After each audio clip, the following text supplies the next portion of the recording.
kita akan dengan mudah menyatakan Allah Maha Razzaq, Maha Wahhab kalau kita lagi kaya.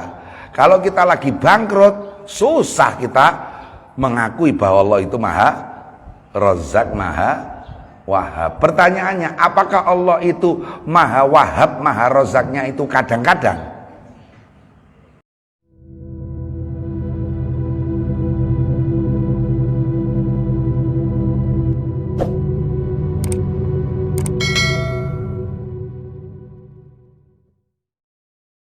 A'udzu billahi minasyaitonir rajim.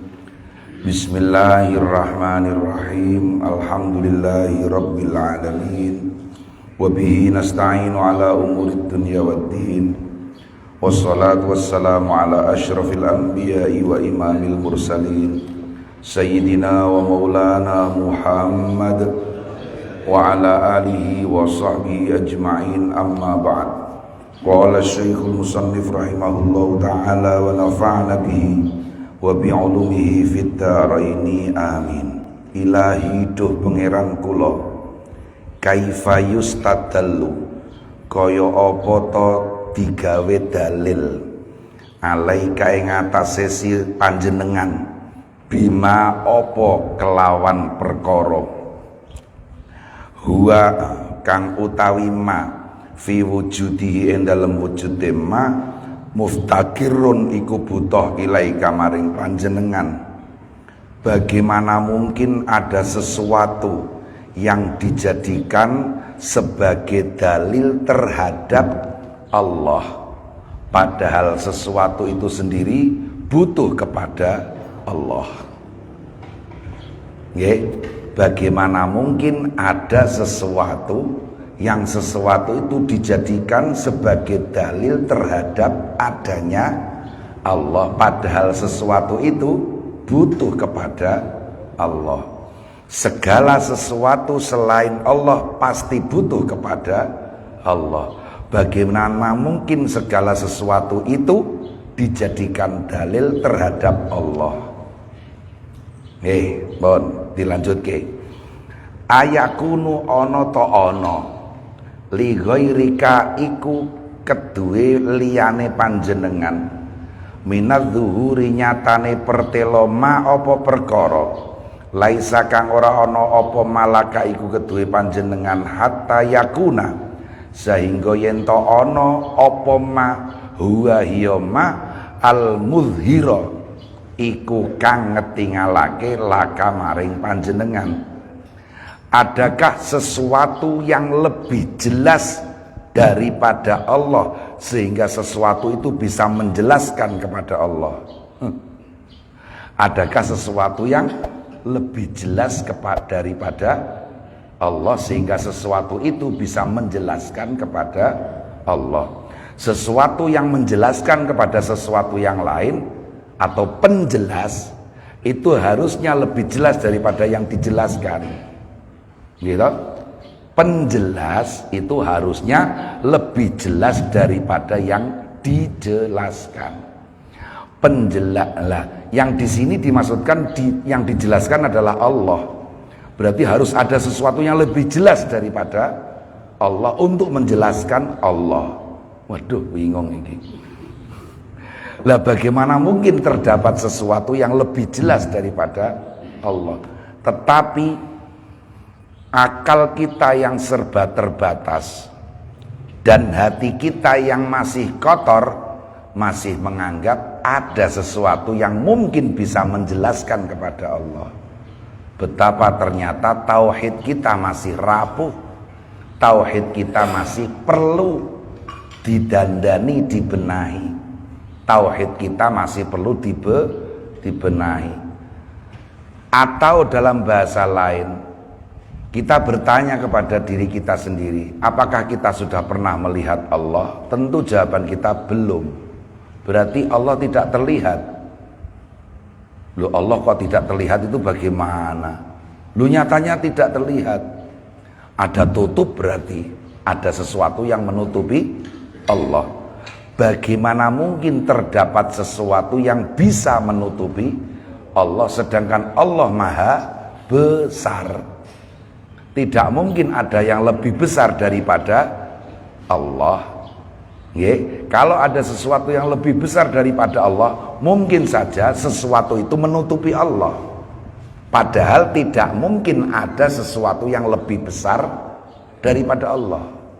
Lah tapi nyatanya kita tidak juga melihat Allah. Berarti ada sesuatu yang menutupi. Nah, nanti tentu saja jawabannya tutupnya ada pada kita, bukan ada pada Allah. Sebab tidak ada sesuatu yang bisa menutupi Allah. Bahwa kemudian Allah tidak terlihat oleh kita saat ini, itu berarti tutupnya di kita, bukan tutupnya di Allah. Bahwa Allah maha jelas, tapi nyatanya kita menganggap Allah hari ini tidak nampak. Berarti yang rabun siapa? Mata kita. Bukan Allah sebagai objek yang tidak bisa dilihat, tidak. Allah maha jelas. Allah maha jelas, Allah maha jelas. Tapi nyatanya tidak satupun dari kita yang ada di sini, mungkin ada di tempat lain yang ya wali-wali Allah tentu saja dengan mata batinnya sudah berulang kali menyaksikan Allah. Wa mata ba'ud talan kapan to adoh panjenengan hatta takuna sehingga yen to ana al atharu apa pira-pira labet hiya athar allati iku perkara tuwassilu kang nyampeake apa allati ilaika dumateng panjenengan. Kapankah Allah itu jauh sehingga kita perlu perantara selain Allah supaya perantara itu menyampaikan kita kepada Allah? Saya dengan Mas Rohim berapa meter ini, Mas? 5 meter ya. Berarti untuk saya mencapai tubuh Mas Rohim ada sesuatu kan? Itu karena Mas Rohim jauh dari saya. Ketika Mas Rohim jauh dari saya, maka saya butuh sesuatu yang bisa mengantarkan saya kepada Mas Rohim. Karena Mas Rohim jauh. Sehingga saya, jika tidak ada sesuatu yang menyampaikan saya, membuat saya sampai kepada Mas Rohim, maka tidak mungkin saya sampai kepada Mas Rohim. Karena saya butuh perantara. Itu karena Mas Rohim jauh. Sekarang kita masih butuh perantara untuk mengenal Allah. Kok bisa berarti bagi kita Allah itu jauh? Loh, lah kapan toh Allah itu jauh? Wa idza sa'alaka ibadi anni fa inni qarib. Itu Allah sendiri yang menyatakan bahwa Allah itu maha dekat. Lah kok nyatanya kita masih kita masih menganggap Allah itu jauh. Sehingga untuk menggapai Allah kita butuh perantara. Iki dipahami salah yo senengan Wahabi. Mulane Gusti Allah ora rasa tawasulan kowe. Ngaten nggih? Wah, Wahabi cocok nih, ini cocok nih Wahabi nih. Tapi cocoknya separuh saja. Faktanya Allah memang maha dekat, kitalah yang jauh. Karena kita yang jauh, kita masih seolah-olah membutuhkan perantara. Hadza utawi iki dawuh takbihun iku nganggep Allah li ahwalil mustadillina maring pira-pira tingkae wong-wong kang amrih dalil ala rabbihim ing atase pangerane mustadillin. Maksud dan tujuan musannaf berkata seperti itu tadi adalah untuk menunjukkan betapa buruknya, betapa belum sempurnanya ngoten mawon orang-orang yang masih mencari dalil petunjuk untuk menunjukkan kepada Allah. Singkat kata, apakah kita masih membutuhkan petunjuk yang menunjukkan kita kepada Allah? Monggo. Apakah kita masih membutuhkan petunjuk yang bisa menunjukkan kepada Allah? Apakah kita masih belum beriman bahwa Allah itu sudah ada? Sudah ada sejak tanpa kapan? Sudah ada sejak tanpa kapan? Ya, sudah ada sejak kapan-kapan. Apakah kita masih butuh petunjuk yang menunjukkan kepada kita, yang membuktikan kepada kita bahwa Allah itu ada? Orang-orang yang masih membutuhkan petunjuk itu ya berarti belum sempurna akidahnya, belum sempurna tauhidnya, sehingga masih membutuhkan perantara untuk menunjukkan kepada Allah. Wahum utawi al mustadillin ashabun nadhari iku pira-pira wong kang duweni angen-angen wal istidlali lan amrih dalil binisbati kelawan den nisbatake ila ahlil maqami maring ahline maqam al akhari kang liya wahum utawi ahlul maqam al akhar arbabus syuhudi iku pira-pira wong kang duweni kesaksian wal ayani lan ngedeng. Ya memang ini beda antara orang yang masih pemula dalam mempelajari tauhid dibanding dengan para aulia dan orang-orang ahli makrifat yang sudah benar-benar menyaksikan Allah, menyaksikan seolah-olah nyata di depan mata. Lu kok masih pakai kata seolah-olah? Kalau seolah-olah itu berarti belum hakikat, belum nyata. Terpaksa dipakai kata seolah-olah karena dunia yang fana ini tidak bisa menerima kehadiran zat Allah yang maha sempurna. Zat Allah yang maha sempurna tidak mungkin turun di bumi yang fana ini. Nggak kuat buminya. Ingatkah kita cerita Nabi Musa? Qala rabbi arini anzur ilaik, tampakkanlah kepadaku ya Allah zatmu sehingga aku bisa melihatmu. Falamma tajalla rabbuhu lil jabali, ketika Allah tajallilah ya, kalau maknanya menampakkan zatnya di dalam di Gunung Sinai. Gunungnya gonjang ganjing, baru tajalli gunungnya ndak kuat. Padahal gunung di sana tidak seperti Gunung Muria. Di sana benar-benar batu tanpa ada tanahnya. Makanya bisa dijadikan guyonan kelakar. Di Arab itu tidak ada surat tanah, adanya surat batu. Nggak ada surat tanah karena nggak ada tanahnya, adanya batu. Jadi surat batu ya. Nah, batu yang kokoh seperti itu gonjang ganjing, ndak kuat nggih. Nah, wa kallamallahu Musa taklima ini kembali kepada perdebatan apakah Al-Qur'an itu makhluk atau tidak. Allah berbicara kepada Nabi Musa. Sekarang pertanyaannya, dalam kamus manusia berbicara itu pakai suara atau tidak? Pakai suara. Ada hurufnya enggak? Ada. Apakah ucapan Allah itu seperti ucapan makhluk? Tentu tidak. Ucapan Allah tanpa huruf, tanpa suara. Bagaimana? Yo mboten ngertos. Tidak hanya mboten kelase, tidak mungkin dinyatakan di dunia yang fana ini. Jadi pembicaraan Allah, kalam Allah itu tidak mungkin terwujud nyata dalam pandangan manusia di dunia ini. Sehingga makanya para ahli makrifat yang sudah menyaksikan itu menyaksikan seolah-olah nyata. Ngeten lho, jenengan biyen kewangen karo sing disenengi ya sapa mawon lah, ndak ketok-ketoken nah.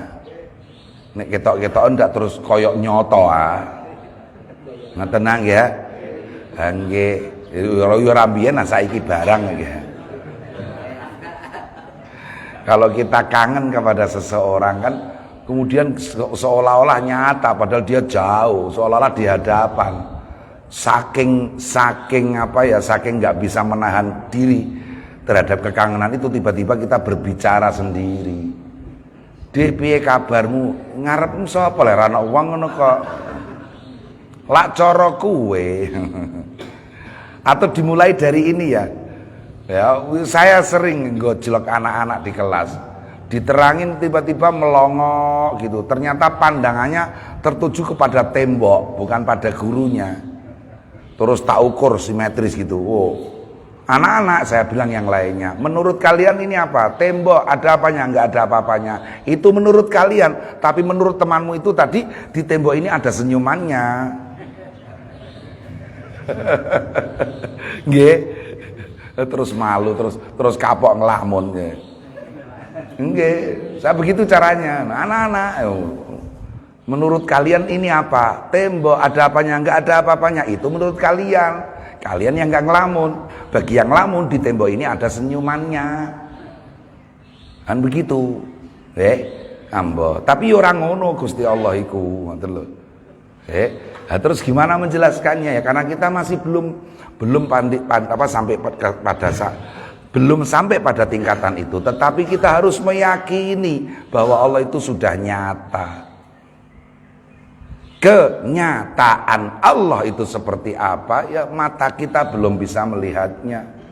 Sehingga ketika susahnya manusia itu selalu nggak sadar akan keterbatasannya. Ketika mata manusia tidak mampu melihat Allah di muka bumi ini, manusia cenderung menyatakan Allah tidak ada.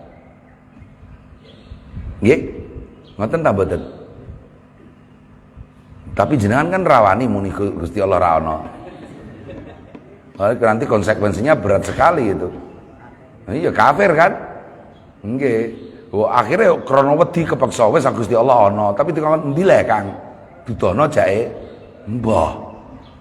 Ora ana ngene re, tak delok ya ora ketok. Ngoten nang ya.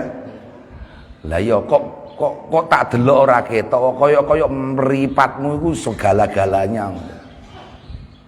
Seolah-olah kita ini mengandalkan kemampuan mata kita, mata ini bisa melihat apa saja. Sehingga ketika mata kita tidak mampu menangkap adanya Allah, kita cenderung bilang Allah tidak ada. Na'udzubillah min dzalik. Padahal betapa terbatasnya mata kita untuk melihat jitok sendiri tidak bisa. Padahal di belakangnya saja. Melihat tengkuk aja kan mata kita nggak bisa.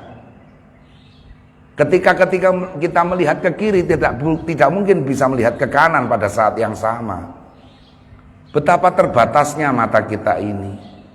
Hingga objek yang jelas ada semua orang selain kita melihat, kita aja belum tentu bisa melihat. Apalagi melihat Allah. Mata yang terbatas ini tidak mungkin bisa melihat Allah. Tapi kemudian ketika ditanya Allah ada nggak? Ada. Mana buktinya? Susah. Memang mata kita belum bisa melihat. Belum lagi keterbatasan dunia yang fana.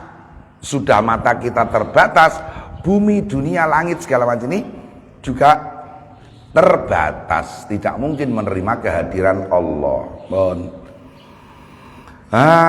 Qala Abu Bakar Muhammad Ali bin Ali Al-Qatta As-Saktani radhiyallahu anhu, wujudul atoi utawi anane peparing minal haqi saking Gusti Allah iku syuhudul haqi, iku nyekseni Allah bil haqi kelawan Allah. Li annal haqqa krana sak temene Gusti Allah dalilun iku dalil ala kulli syai'in ing atase saben-saben suwiji. Wala yakunu lan ora ana syai'un apa suci-suci dunahu kang saliyane Allah dalilan iku dalil alaihi ngatasé Allah. Kalau kita menyaksikan adanya pemberian dari Allah, duit ini dari mana Mas Rahim? Dari Allah. Nah, disitulah kita menunjukkan adanya Allah dengan Allah. Betul nggih? Kowe kok iso urip iku sing nguripi sapa, Kang? Pangeran. Oh, nek ngono pangeran ana ya. Lah iya, itulah kita menunjukkan kepada Allah dengan Allah. Nggih, bukan menunjukkan kepada Allah dengan sesuatu yang lain. Anane awake dhewe niku sadar nek iku diparingi pangeran, nggih. Sedanten sing kita miliki ini peparingnya sinten? Allah. Oh, Allah ana, Kang. Ngoten lho nggih. Oh, Allah ana. Endi? Nyatane aku diparingi kok.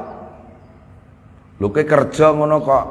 Lho, nyatane sing liya kerja kaya aku ora entuk semene. Misale ngoten ya.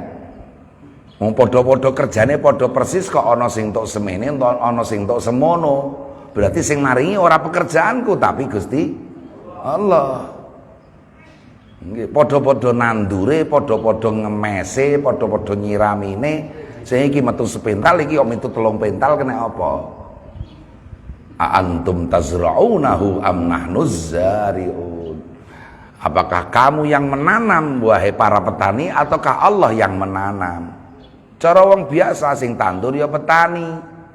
Padha-padha nek pancen sing tandur petani mestine setiap kali ditandur kudu tukul kabeh, ora ana sing gabuk. Kok ana sing gabuk, ana sing ora.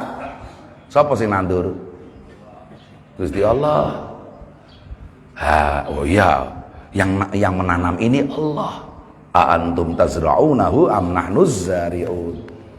Dengan demikian, kita menyaksikan ada pemberian dari Allah untuk menunjukkan kepada adanya Allah. Jadi tidak memakai hal selain Allah untuk menunjukkan kepada Allah. Ketika kita diberi oleh Allah dan kita sadar itu pemberian Allah, berarti Allah memang ada toh. Ngaten nggih. Qala fi lataif. Qala dawuh sinten musannaf fi lataifil minan ing dalam kitab Lataiful Minan. Ing dawuh wa arbabud dalili utawi pira-pira wong kang duweni dalil wal burhani lan tegese dalil awamun iku wong awam inda ahli syuhudi ing dalem mungguh ahli nyekseni wal ayani lan ngedeng. Jadi kalau dalam pelajaran tauhid dulu kita mendengar ad-dalil ala wujudillahi wujudul alam, ngoten nggih. Dalil adanya Allah adalah adanya alam. Berarti adanya alam menunjukkan kepada adanya Allah.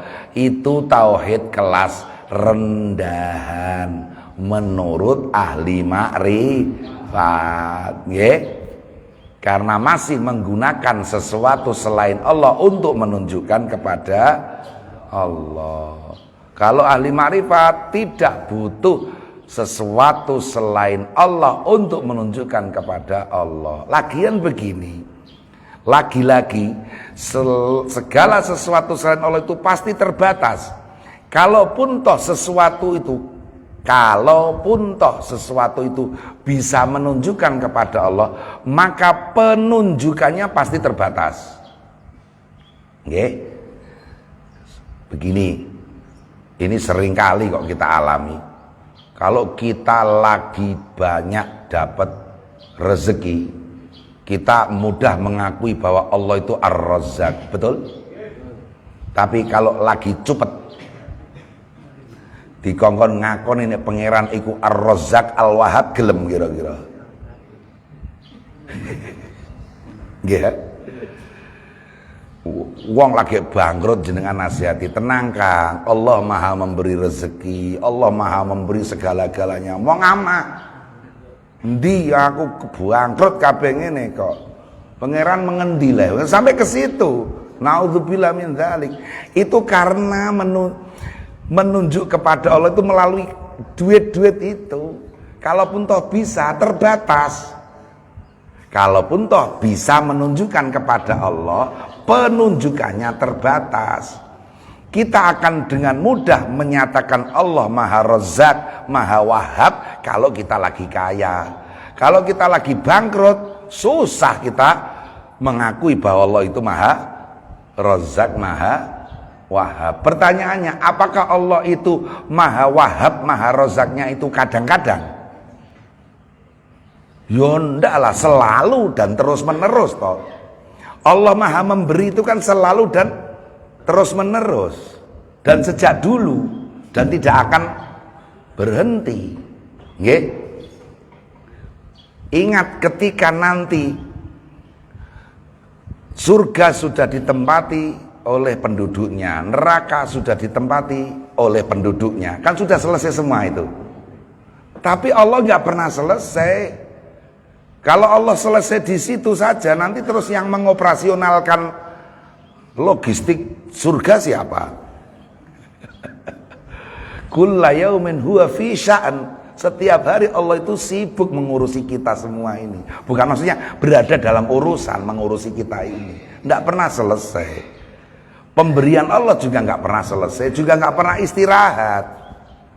Gara-gara kita menunjuk kepada Allah hanya lewat barang-barang, hanya lewat benda-benda, maka kalaupun toh bisa menunjukkan, penunjukannya hanya sementara, hanya terbatas. Tidak akan mungkin bisa menunjukkan Allah secara lengkap. Lah bagaimana caranya menunjukkan Allah secara lengkap? Ya hanya Allah sendiri yang bisa menunjukkan kita kepadanya secara lengkap. Begini loh, sekedar padanan saja ya, tapi tidak mungkin persis, nggih. Ada orang belum kenal saya, terus tanya kepada orang lain. Orang lain itu mampu mengenalkan saya sepenuhnya enggak? Enggak bisa. Tapi kalau orang ini langsung berkenalan dengan saya, maka dia pasti akan lengkap untuk mengenali saya, kan ngoten? Nggih. Ada seseorang ingin kenalan kepada saya, tapi lewat orang lain. Pasti terbatas orang lain ini mengenalkan kepada saya. Tapi kalau saya sendiri yang mengenalkan diri saya sendiri kepada orang tersebut, maka pasti bisa lengkap. Nah, itu aja baru manusia dengan manusia begitu kok. Kok kenapa kita masih susah memahami, apalagi terhadap Allah. Tidak mungkin kita bisa mengenal Allah secara lengkap kecuali melalui Allah sendiri. Jangan melalui sesuatu selain Allah, serba terbatas. Bon.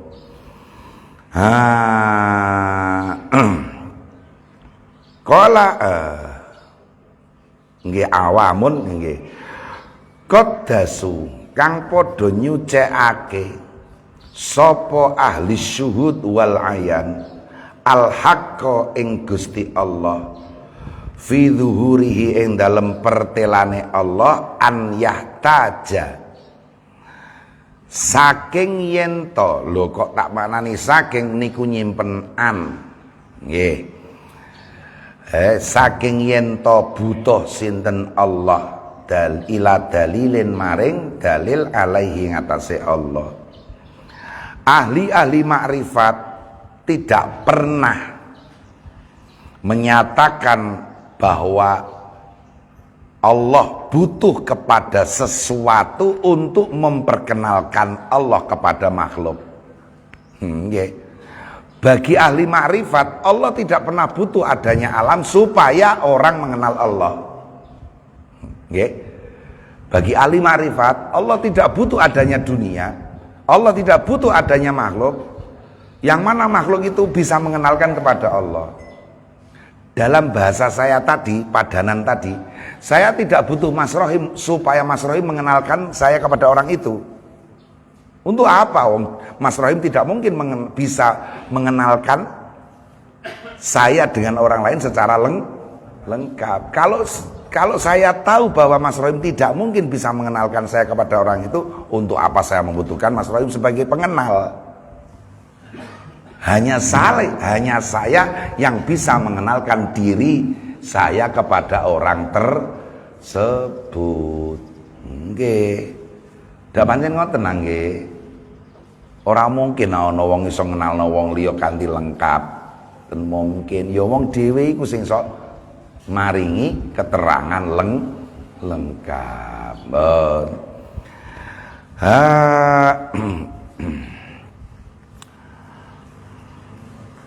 Wa kaifa yahtaju wa kaifa yahtajulan kaya apa to butuh ila dalilin maring dalil man sapa zat nasaba kang masang sapa man ad-dalila ing dalil. Segala sesuatu ini adalah merupakan ciptaan Allah. Bagaimana mungkin Allah butuh kepada sesuatu itu untuk menunjukkannya? Wong sesuatu itu Allah sendiri yang membuatnya. Wah, ini malah dhuwur meneh.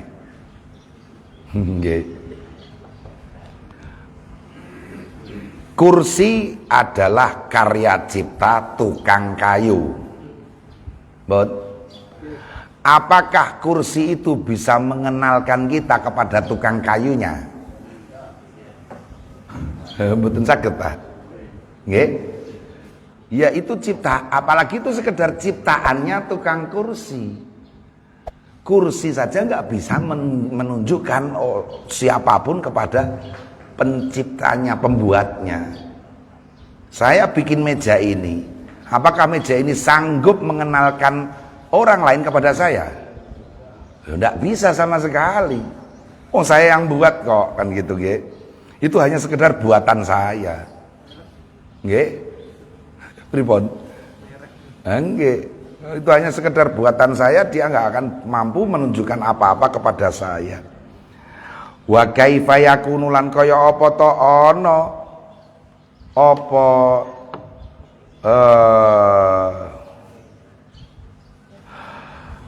wa kaifa yakunu lan kaya apa to ana sinten Allah mu'arrifan iku mu'arrafan iku den kenalake bihi kelawan dalil wa huwa utai Gusti Allah al mu'arrifu iku kang ngaweruhake lahu maring dalil.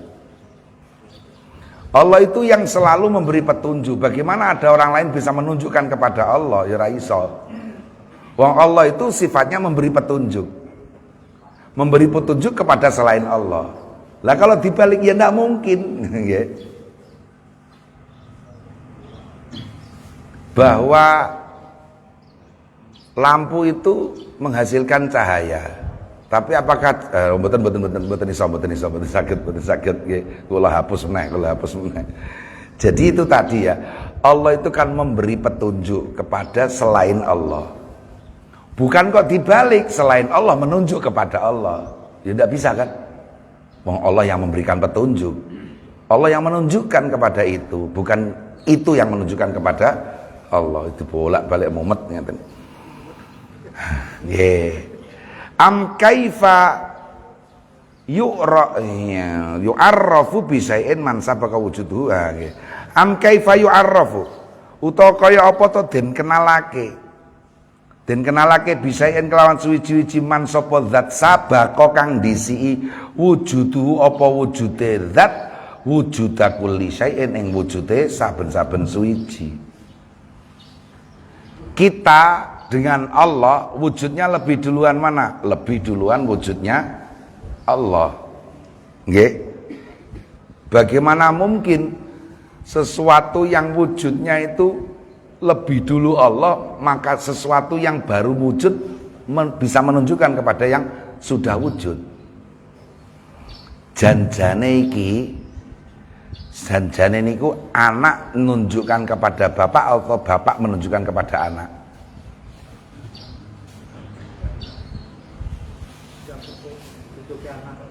Bapak yang menunjukkan kepada adanya anak nggih. Bukan kok anak menunjukkan kepada adanya bapak. Wong nyatanya ada anak yang tanpa bapak.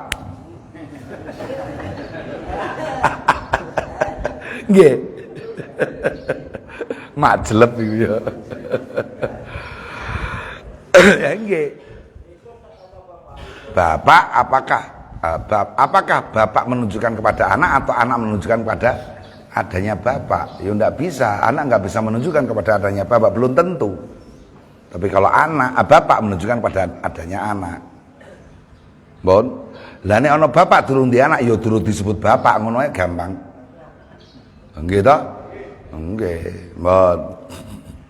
Wa qala muridun Wa qala lan matur muridun sapa murid li syaihi maring gurune murid, ya ustaz.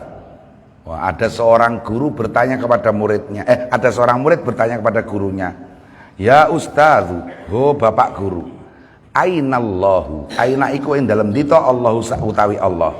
Qala faqala mongko ngendika sapa syekh lahu maring murid, waihaka cilaka sira.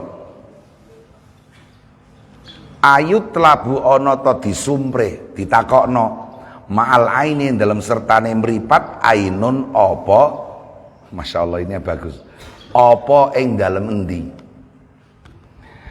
Antara inilah bahasa Arab ya, ainun itu mata, aina di mana, nggih. Beda antara apa, ain dengan hamzah. Kalau aina pakai hamzah toh, bukan alif loh. Alif itu enggak ada, bukan huruf yang bisa hidup. Alif kan huruf mati. Jadi kalau aina itu artinya hamzah ya nun, bukan alif ya nun. Oh, itu aja masih salah-salah kita. Nggih. Kalau ainun itu mata. Ainun pakai ain itu mata. Kalau aina di mana? Bon. Pangi susah wong jenengan ora wong Arab paling ku nderangno piye. Kalau ainun, kalau bagaimana mungkin ainun membutuhkan aina? Nah, nih. Ngeten, di dalam kaidah bahasa Arab, kedekatan huruf bisa saja kedekatan makna. Bon, kedekatan huruf itu kedekatan makna. Azza bisa dimaknai hazza. Hamzah satu makhraj dengan ha. Azza itu maknanya mengguncang, hazza juga mengguncang. Sama azza dengan hazza. Sama dengan toma'a dan tomaha. Makanya Mbah Wahab Hasbullah mengarang syair Subhanul Waton pakainya tomi hayyal qahimama. Itu bahasanya tinggi. Tidak sekedar tomi'an tapi tomihan. Ain dan ha itu dekat hurufnya. Ain dan ha satu makhraj. Sama-sama huruf idhar halqi toh. Nggih. Nah demikian juga ainun dan aina. Itu juga dekat hurufnya. Maka itu sama. Bisa jadi sama. Lah ainun itu mata, aina di mana? Kalau sudah ada mata enggak perlu di mana. Bon paham dereng. Kalau sudah ada mata kan nggak perlu di mana. Nek ana mripat ya wis ngertian ndi, ngoten lho. Ngoten nggih, paham ngene iku. Kalau sudah ada mata nggak perlu di mana. Kalau sudah ada mata nggak perlu tahu di mana. Oh matanya sudah ada kok bisa melihat kok.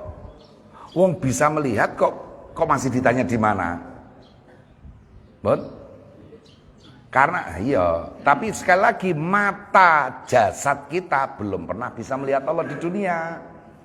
Makanya kita masih bertanya-tanya di mana Allah. Orang masih bertanya-tanya di mana Allah itu gara-gara matanya di dunia ini belum benar-benar mata. Nggih. Mata kita itu hanya mata yang rapuh, yang terbatas. Makanya belum bisa melihat Allah. Kalau benar-benar ada mata, maka tidak perlu ada di mana. Nggih, tidak perlu ada kata di mana. Orang bertanya di mana gara-gara matanya enggak ada. Atau maksudnya matanya tidak melihat. Jikono HP ku ning kamar nang pundi le? Karena turun delok le. Nggih. Nek wis delok jikono jikono HP ku tidak perlu di situ, ya gitu loh. Ya. Nang jikono HP, nggih, ya gitu. Langsung enggak perlu bertanya. Nang jikono HP teng pundi? Nah, itu berarti hanya durung ra. Nek wis ra ya ora perlu teng pundi kan ngoten nah. Jenengan pun nanti pirsa Gusti Allah, dereng, mulane jek takon-takon, ya pangeran endi ya Kang ya?" Neng kene ana ta ra ya ana. Neng Pati ana. Neng Kudus ana, neng Mekah ana. Terus Gusti Allah endi? Kon ning ndi? Nah, iya anjen mripatmu durung tau ngerti rek. Mulane ijek takon ndi wae. Ngoten nggih ya. Niku lek digo miso anjen mripatmu pi ya Mas ya. Anjen mripatmu pi rek mulane ijek takon ndi wae. Nggih, nggih. Loh, tapi ya itu tidak bisa diungkapkan mersani ini gimana. Hingga pun para wali yang sudah syahadah dengan sudah musyahadah ngedeng karo pangeran, ngedenge pripun ora iso wong kula jenengan ra wali kok. Nggih, Mbon. Ya. Melihatnya wali dengan Allah di dunia ini bagaimana? Ya paling bisa dengan mata batinnya, gitu kan? Nggih, Mbon. Masya Allah, ini bagus sekali. Ayut labu ma'al aini ainun aina gitu ya. Ayut labu ma'al aini ainu aina won gitu. Nah, jadi kalau sudah ada mata ya nggak perlu ada di mana gitu. Bon waqat taqaddama lan teman-teman wis dhisik hadal makna apa iki pengertian inda qaulihi ing dalem ngendikan nalikane ngendikane musannaf rupane pengendikan syattana adoh banget bainaman ing dalem antarane wong yustadallu bihi wa yustadallu alaihi yastadillu mawon yastadillu kang amre dalil sapa man bihi kelawan Allah wa yastadilan amri dalil sapa man alaihi ngatasé Allah. Jauh sekali orang yang mencari pembuktian adanya Allah dengan Allah. Jauh sekali bedanya antara orang yang membuktikan Allah dengan Allah dibanding dengan orang yang membuktikan Allah dengan selain Allah. Beda sekali antara orang yang mencari dalil kepada Allah dengan orang yang mencari dalil kepada Allah dengan selain Allah. Ya, orang yang mencari pembuktian adanya Allah dengan selain Allah tidak akan mampu mengenalkan secara utuh siapa Allah. Kadang-kadang saja, itu tadi seperti itu. Kita mengenali sifat Al-Wahhab itu paling mudah kalau kita lagi punya banyak rezeki itu tadi. Gitu. Kalau kita, Masya Allah, kita dalam kelemahan, wah zikirnya ya qawiyu ya matin, ya qawiyu ya matin. Kok masih saja kita rapuh. Lama-lama masih nggak percaya kalau Gusti Allah Maha Qawi, Maha Matin, Maha Kuat dan Maha Kokoh. Enggak. Apalagi dunia ini jadi rusak. Napa lubang ozon, bumi longsor. Wah ini kok nggak kuat gini ya Allah ya Allah, begitu sampai. Iya karena terbatas sampai dia belum bisa mengenal Allah semestinya. Bon.